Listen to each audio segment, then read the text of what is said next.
მას შესაძლოა ვაგრძელებთ პირველი ვიდეო ლექციის მესამე ბლოკს, რომელშიც ჩვენ განვიხილავთ ელეატურ ფილოსოფიურ სკოლას და მის წარმომადგენლებს პარმენიდეს, ზენონსა და ქსენოფონე კოლოფონელს.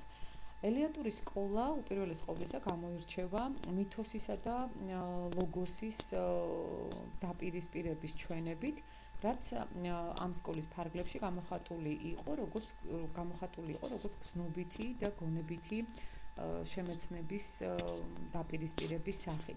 ელეატური სკოლის მონაპოვარი არის ასევე ლოგიკის, როგორც მეცნიერების დამკვიდრება, მისი ელემენტების დამკვიდრება და განვითარება.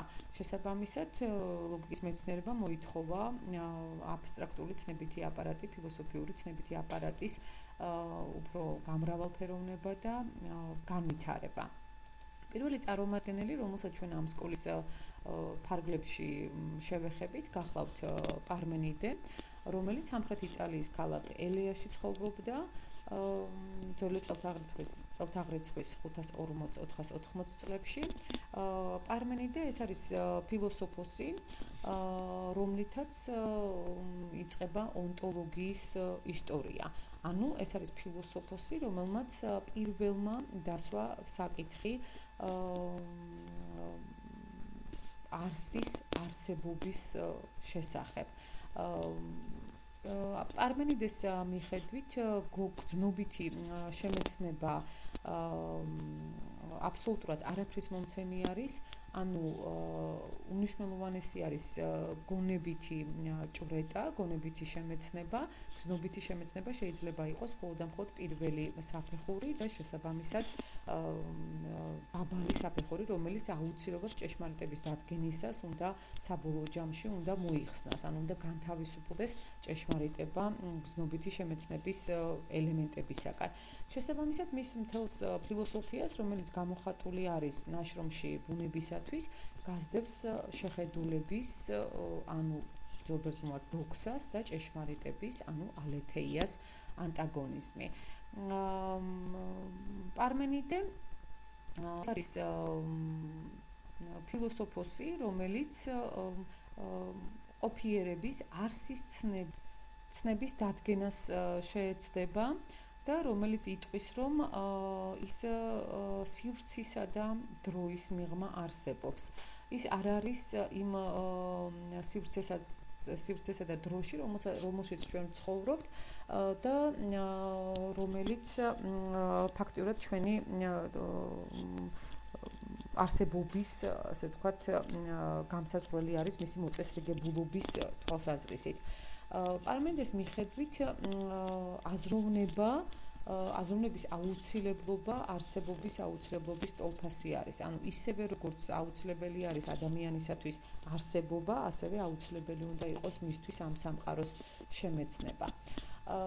პარმენიდეს ეკუთვნის ისეთი მნიშვნელოვანი დებულებები, როგორიც არის ონტოლოგიური ხასიათის დებულებები, როგორიც არის რაც არის ის არსებობს, ხოლო რაც არ არის ის არ არსებობს და რომ ერთი და იგივეა აზრი და ის რის შესახებადაც ეს აზრია გამოთქმული. ანუ პარმენიდეს მიხედვით, როდესაც ჩვენ საგანზე ვსჯელობთ, საგნისა და ჩვენი აზრის შინაარსები ერთმანეთს უნდა ემთხვეოდეს. წინააღმდეგ შემთხვევაში ჭეშმარიტება ვერ იქნება მიღწეული, ანუ ჭეშმარიტება ამ საგნის შესახებ არ გვექნება. პარმენიდეს მოწაფე გახლავთ ზენონი, რომელიც ფილოსოფიის ისტორიაში ცნობილი არის როგორც ლოგიკის მეცნიერების მამა. ზენონს შეუქმნია ათეულობით აპორია იმისათვის, რომ სიმრავლისა და მოძრაობის არარსებობა დაამტკიცოს. ესეთი აპორია არის მაგალითად გასტროლილი ის არის აპორია, რომელსაც ზენონი რომლის საშუალებითაც ზენონი ამტკიცებს, რომ არ არსებობს მოძრაობა. ასევე სიმრავლის არარსებობის შესახებ გახლავთ აპორია ფეტვის მარცვლების, ანუ გროვის შესახებ.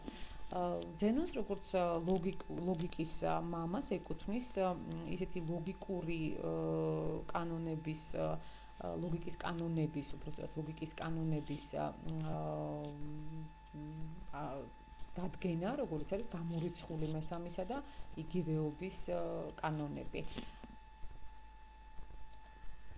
და ბოლოს ჩვენ უნდა განვიხილოთ ქსენოფონე კოლოფონელი, რომელიც ქალაქ კოლოფონიდან იყო. ქსენოფონე არის ადამიანი, რომელიც თავს ცხოვრების თავისი საკუთარი ცხოვრების დიდი ნაწილს რაფსოდობაში ატარებს. ცნობების თანახმად, ისტორიული ცნობების თანახმად ის მოგზაურობს სხვადასხვა ქვეყანაში და შესაბამისად მან შეისწავლა სხვადასხვა ხალხის ზნეჩვეულებები და ტრადიციები. მკვლევართა აზრით, სწორედ ამ ზნეჩვეულებებისა და ტრადიციების სხვადასხვა ტრადიციების ხილვამ ქსენოფონე დაარწმუნა მითოსის სისუსტეში. ქსენოფონეს მიხედვით ადამიანებმა ღმერთები საკუთარი თავის მსგავსად შექმნეს. ანუ ღმერთი ეს არის ადამიანის მიერ მოგონილი იმგვარად, როგორც ეს მას სურს. ქსენოფონე მკვეთრად გამოხატული მოაზროვნე არის, რომელიც იბრძვის ანტიკურ საბერძნეთში პოლითეიზმისა და ანთროპომორფიზმის წინააღმდეგ. ის ამბობს, რომ ღმერთებს ადამიანებმა მიაწერეს ყველაფერი ის, რასაც თვითონ სჩადიოდნენ, რაც თავად ადამიანებს ახასიათებდათ. ამიტომაც შეუძლებელი არის დავიჯეროთ და ვაღიაროთ მათი არსებობა. ქსენოფონე ღია დასცინის პითაგორას მეტეფსიხოზის თეორიასაც, ასევე არაფრად მიაჩნია მას მისტიკა და წინასწარმეტყველება და ამბობს, რომ ერთადერთი ღმერთი, რისი აღიარებაც შეიძლება, ეს არის დროისა და სივრცის მიღმა არსებული, ის რაც მარადიულად უცვლელი არის. ეს არის წმინდა აზრის საგანი. მას არ მიეწერება არაფერი ის, რითაც ჩვეულებრივი არსებული არსებობს სამყაროში.